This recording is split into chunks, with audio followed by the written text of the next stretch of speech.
అల్లరి బంటి. అనగనగా ఒక అందమైన అడవి ఉండేది. ఆ అడవిలో జంతువులన్నీ ఆనందంగా నివసిస్తూ ఉండేవి. అలాంటి ఒక అడవిలో మన కథలోని హీరో బంటి కోతి కూడా నివసిస్తూ ఉండేది. బంటి కోతి చాలా అల్లరి చేసేది. ఆడుతూ పాడుతూ ఆనందంగా జీవించేది. కానీ చదవమంటే మాత్రం అసలు చదివేది కాదు. అక్కడ ఒక స్కూల్ ఉంది అడవిలో. ఆ స్కూల్కి జంతువులన్నీ చక్కగా వెళ్ళేవి. అక్కడ టీచర్ ఎవరో తెలుసా? గుడ్లగూప సార్. సార్ చెప్పినవి అందరూ చక్కగా వినేవారు. ఒకరోజు గుడ్లగూప సార్ రేపు ఎగ్జామ్ అని చెప్పారు. యానిమల్స్ అన్నీ భయపడ్డాయి. ఇంటికెళ్ళి చదవాలి అని అనుకున్నాయి. అక్కడి నుంచి ఇంటికి వెళ్ళిపోయాయి. వెళ్ళగానే చక్కగా చదువుకున్నాయి.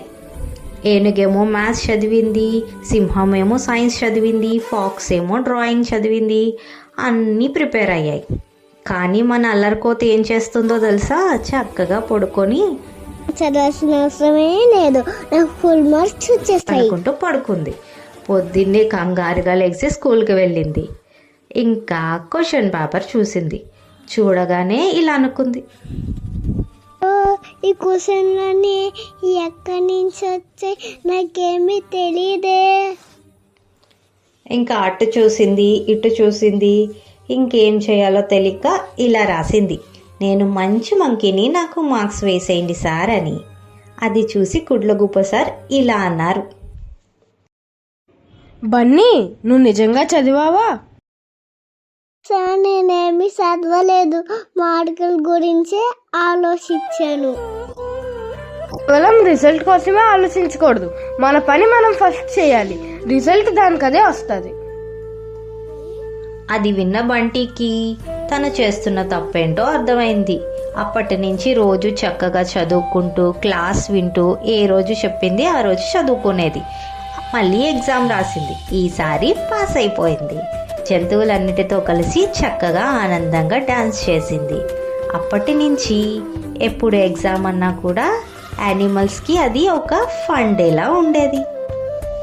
భగవద్గీతలో మనకి శ్రీకృష్ణుడు కూడా ఇదే చెప్పాడు, కర్మణ్యే వాధికారస్తే మా ఫలేషు కదాచన మా కర్మ ఫలహేతుర్భూర్మాతే సంగోస్త్వకర్మని. అర్థం ఏంటో తెలుసా పిల్లలు? మనం చేయవలసిన పని మనం చెయ్యాలి, ఫలితం కోసం ఆలోచించకూడదు. అంటే మనం ఏదైతే చేయాలో అది శ్రద్ధగా, పూర్తి శ్రద్ధతో కష్టపడుతూ చేయాలి. ఫలితం అదే వస్తుంది. మనం ఎంత కష్టపడితే అంత మంచి రిజల్ట్ వస్తుందన్నమాట. ఫోకస్ ఆన్ అవర్ డ్యూటీ అంటే మనం చెయ్యవలసిన దాని మీదే మనం శ్రద్ధ పెట్టాలి. ఏ పనినైనా పూర్తి శ్రద్ధతో మొత్తం కష్టపడుతూ చేయాలి. అంతేగాని రిజల్ట్ కోసం ఆలోచించకూడదు. ఎందుకంటే అది మన మీద ఆధారపడి ఉండదు, ఆ రోజు పరిస్థితులను బట్టి ఆధారపడి ఉంటుంది. సో రిజల్ట్ అనే దానికోసం మనం ఆలోచిస్తే టెన్షన్ పడడం తప్ప డ్యూటీ మీద ఫోకస్ చేయలేమన్నమాట. సో మనం పూర్తి శ్రద్ధ పెట్టి ఏ పనైనా చేయాలి. నో అటాచ్మెంట్ అంటే మనం ఏదైనా చేయాలనుకుంటే ఒక ప్రైజ్ వస్తుందనో లేకపోతే ఫస్ట్ ర్యాంక్ వస్తుందనో కాదు. మనం సబ్జెక్ట్ నేర్చుకోవడం కోసం చదవాలి, ఆ జ్ఞానాన్ని పొందడం కోసం చదవాలి. అంతేగాని ఏ పనైనా సరే దాన్ని నేర్చుకోవడం కోసం చేయాలి. కేవలం చదువనే కాదు, దాని పట్ల విన్నింగ్, లూజింగ్ వీటి కోసం మనం అటాచ్మెంట్ పెట్టుకోకూడదు. అంతేకాకుండా బీ బ్యాలెన్స్డ్గా ఉండాలి. అంటే మనం గెలిచినా ఓడినా ఒకలాగే ఉండాలి.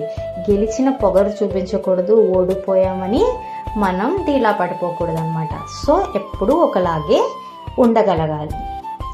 అప్పుడే మనం నిజంగా జ్ఞానం పొందినట్టు అర్థం అన్నమాట. బియాండ్ ఇన్యాక్షన్ అంటే అసలు ఏమీ చేయకపోవడం కూడా తప్పే. ప్రయత్నం చేయాలి, ప్రతి విషయాన్ని నేర్చుకోవడానికి ప్రయత్నం చేయాలి. గెలుస్తామా లేదా ఓడిపోతామన్న భయంతో అసలు చేయకుండా ఉండడం కూడా తప్పే అన్నమాట. అందుకే గెలుపు గొప్పేమీ కాదు, ఓటమి తప్పేమీ కాదు. ఎంత నిజాయితీగా ప్రయత్నించామన్నదే అన్నిటికన్నా ముఖ్యం. మనం ఎంత కష్టపడితే దానికి తగిన ఫలితం ఎప్పటికైనా తప్పకుండా వస్తుంది. భగవద్గీత సారాంశం రేపటి తరానికి అందించాలని మేము చేస్తున్న ఈ చిన్న ప్రయత్నం మీకు నచ్చినట్లయితే ఈ వీడియోని లైక్ చేయండి, మీకు తెలిసిన వాళ్ళకి అందరికీ షేర్ చేయండి. తప్పకుండా మా ఛానల్ని సబ్స్క్రైబ్ చేయడం మాత్రం మర్చిపోకండి. Thank you for watching. Please subscribe.